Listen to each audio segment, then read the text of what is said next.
One of the most exciting times for any game is when they release their first expansion. The game has come out and it's been popular enough to kind of keep going and get to that next level. Well, here we are with Once Upon a Galaxy, my pick for best game of 2025, made by such magic luminaries as Luis Scott Vargas, Sam Party, and more. This game is phenomenal. It's become my phone game of choice. I have played this game an absolute ton.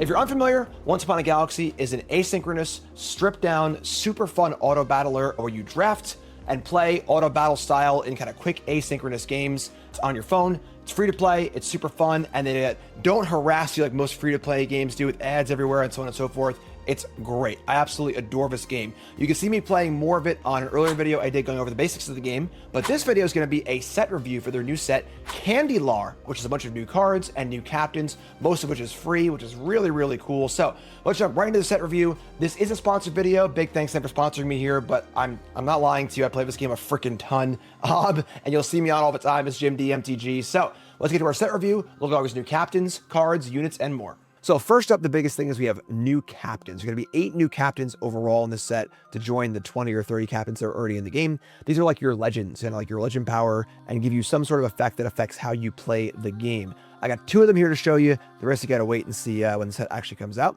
First up is Sorceress Serena, which doubles every second spell you cast directly on a character. This is a spell-based captain, and I really like the spell-based stuff a lot. When I first started playing, I was big on Trash Panda and like treasure stuff, but the more I play, the more I really like the spell-based captains that kind of have you doubling your spells and buffing your spells, which is really, really cool. So Sorceress Serena, probably a card I'll be playing a lot. Other captain previewing here is Sweet Tooth, also kind of spell-based. Every level up, you get a bonus candy spell. What's a candy spell?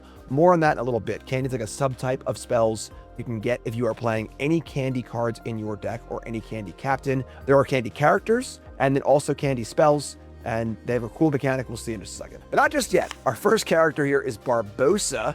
I love the really towing the line of copyright infringement, which is like, we're gonna get so close but not go over. It's really, really fun. Kind of like, you almost feel like you're getting in trouble, like looking at the cards, like, are they gonna get in trouble for this? Is this too far? You know, but Barbossa is a cheap common creature. This is when you'll see on the very first turns of the game.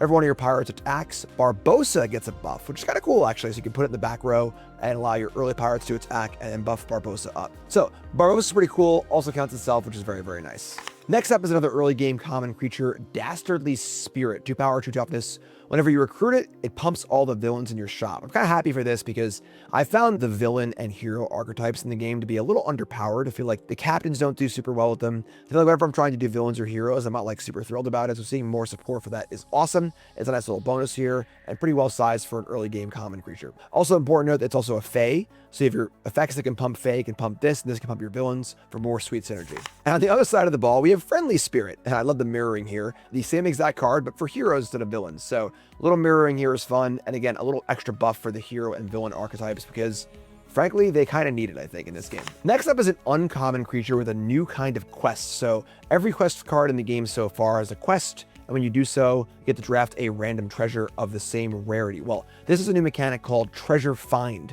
which simply means that when you complete the quest, you get a specific treasure, not a random one. So we have a 2 power, 2 toughness. The quest is simply to lose a fight, which is pretty easy to do, honestly. And that gets you the treasure Constellation Prize. Sorry, my bad. That gives all characters +2/+2. And if you lose a fight, you get a copy of this, which is really cool, honestly. It's good to have things that power you up as you are kind of falling behind a little bit. It's not a huge bonus, but for an uncommon card, this is a pretty cool effect and a pretty nice mechanic too, allowing them to have a little more flavor and a little more kind of locking in certain effects to certain cards. So pretty cool. Like his new mechanic, looks pretty sweet. Next up is Frosting Dragon. Has Treasure Hoard too, gets buffed for treasures, but more important, when you get a treasure, you sweeten your candy. So what the hell does that mean? Pretty simple. It means that all of your candy effects go up by 1. So for example, if I have a candy card in play that says, you know, when you play a candy card, give us +1/+1, that would change that number from +1/+1 to +2/+2. And this of course goes exponential where every single candy card you have for the rest of the game will go up by 1. That sort of incremental growth is a huge part of the game, a really fun part of the game. It's like the, you know, just the endorphins of watching the numbers go up. And this sort of like growth as the game goes on is really, really cool. So you're going to want to be sweetening your candy as often as possible if you are playing one of these candy captains of this candy deck. And the sizing here is pretty good too, a treasure hoard, and that's a nice one. Next up, getting into the big characters here, is Cotton Candy Dandy, 1414. More importantly, it says all of your spells are candy, and this is a huge one. So as that candy count goes up as you're playing, you know, +1, +2, +2, +3, +3, now you're adding that buff to things, and normally they're candy things.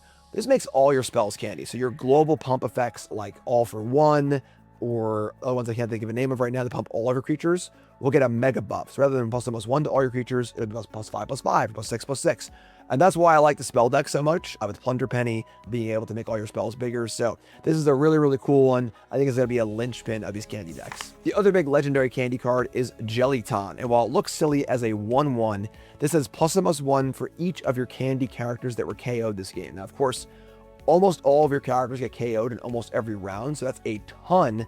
And whenever your candy gets sweetened, this bonus will also go up. So this is going to be exponentially, absolutely monstrous. So for each character, if it died, and each time you sweeten your candy, we're seeing an exponential effect, going to be huge. This is one to watch out for. Any sort of like doubling or exponential effect is so good in this game. So let's move on to the candy spells. Now, all the spells in the game so far are just a random pool spells, and you get them as you play. These candy spells are unique, where they will only show up if you have at least one candy card in your deck or candy captain.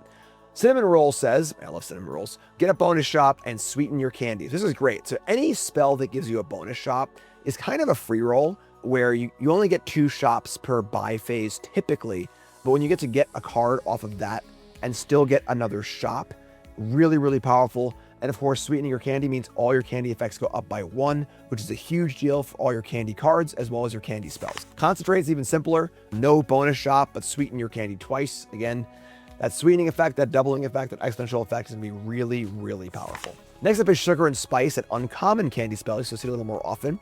Next character your gets +1/+1 and then sweeten your candy. And again, it's not +1/+1, it's +1/+1 and then all your sweetens as well. So as you are sweetening and sweetening and sweetening, this will get better and better.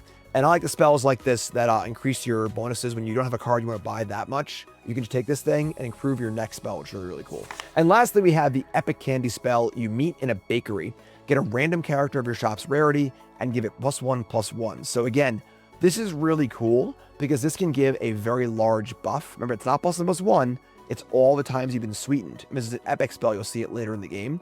And you can give a huge bonus to a random character. That might be a character that started out small, that your goal is to try and pump it up, like, Don Quixote or Two Blind Mice, where they start out very, very small, but if you can give it a bonus, they have a huge effect. And this is a way to kind of get that, which is really, really cool. And lastly, we have the treasures. Now, these are actually already in the game, as they put in some new cards. It's the candy stuff that hasn't really gotten in yet. So these are a little more generic. And treasures are a big deal in this game, having a way to kind of permanently affect your board. They never go away. They're not destroyable. They're kind of like emblems if you're a Magic player, and they're a big deal. From small effects here like Carving Fork, which give characters in your shop +2 attack. This is great. Having the ability to make it so all your future things are better is really, really good. It's a common. You see this one way early in the game, and this is really important in the early to mid game to make sure you have enough power across all your characters. And early on when you're swapping characters a lot, this is really, really nice. Padded Shield is the mirrored pair here, simply giving +2 health instead. Both of these are great. You can definitely tailor your deck a little bit. If you have more attack triggers, you want more health, so you can keep getting your attack triggers. If you have more hunt triggers, you might want more attack powers, you can make sure you get your hunts in, but both very powerful. And the third common new treasure is Ticking Time Top, which says after you lose 2 fights, it turns into a random treasure of your shop's rarity. This is really cool because it's a common treasure that can turn into a rare or epic or whatever treasure as the game reaches that point, which is nice. It's really cool to have a common treasure get early, turn into something useful late. This is a cool one. I like this one a lot. Going up the rarities here, we see Flock of Mimics. Now, of course, a Mimic is usually a common treasure, but copies your next treasure. Mimic is great because it's a common treasure that can copy a better treasure later. Well, Flock of Mimics is just 3 of those. So you can copy the next 3 treasures you discover, allowing you to just double up on a bunch of effects. This can be really, really powerful once you're getting into legendary and even secret rare treasures, where you can have some pretty insane swings at doubling up on those. Again, Any doubling effect in this game is really, really potent because you really want to go over the top. Next up is the Advent Calendar. Again, more of this game's classic charm. At the start of your turn, get a common treasure and then upgrade this. So you get a common and then an uncommon and then a rare and then an epic and then a legendary, which is really, really cool. No super rare or secret rare out of this, unfortunately. This is just a way to keep piling up treasures. Really good if you're doing treasure hoard stuff, and just a fun card too. And there are 3 legendary treasures. Exploding Chest, the first one here. After you lose a fight, you get a rare, epic, and legendary treasure.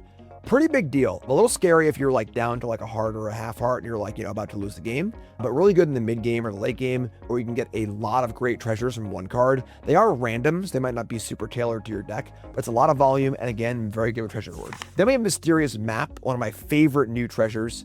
This is a recruit. Your next shop is guaranteed to have a secret rare character. What's a secret rare character? So the game normally only progresses through the levels up until legendary. So you will never have a better shop than that, except there's one captain that does allow you to get to secret rare in your shop. But there are many ways to get secret rare characters. True Love's Kiss is a spell. There are some characters that allow you to like level your character up or transform or whatever. And the secret rare characters are all ridiculously busted and an extremely exciting part of the game because they're all so good but so hard to get. Strike a perfect balance between like, you don't see them that often, but when you do, they're great. This gives you a chance to just get one of those secret rare characters, and then even gives you a buff to all your legendary and secret rare characters as well. I think this is one of my favorite new treasures in the entire game. And lastly, we have Seeds of Symmetry. Symmetry is like an uncommon creature. It's pretty fun that does this effect where it always balances its power and toughness to the higher one. It's one of the few cards in the game that requires some actual like micromanagement of like moving it from slot to slot to try and benefit it.